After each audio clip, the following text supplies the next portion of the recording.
ইরানের সঙ্গে চলমান ইসরায়েল এবং যুক্তরাষ্ট্রের যুদ্ধে যুক্তরাজ্য জড়াবে না বলে জানিয়ে দিয়েছেন দেশটির প্রধানমন্ত্রী কিয়ার স্টারমার। সোমবার সাংবাদিকদের এক প্রশ্নের জবাবে ইরান যুদ্ধে যোগ দেওয়া নিয়ে যুক্তরাজ্যের অবস্থান পরিষ্কার করেছেন তিনি।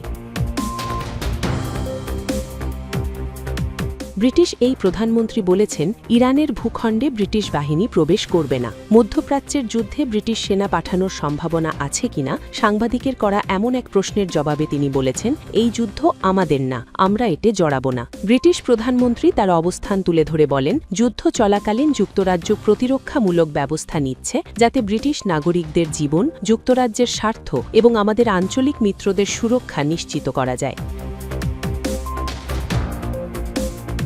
স্টারমার বলেন, যুক্তরাজ্য নিজেদের স্বার্থ রক্ষা এবং হরমুজ প্রণালী পুনরায় চালু করার জন্য চেষ্টা করবে। তবে তিনি জোর দিয়ে বলেন, আমাদেরকে কোনোভাবেই এই যুদ্ধে জড়ানো যাবে না।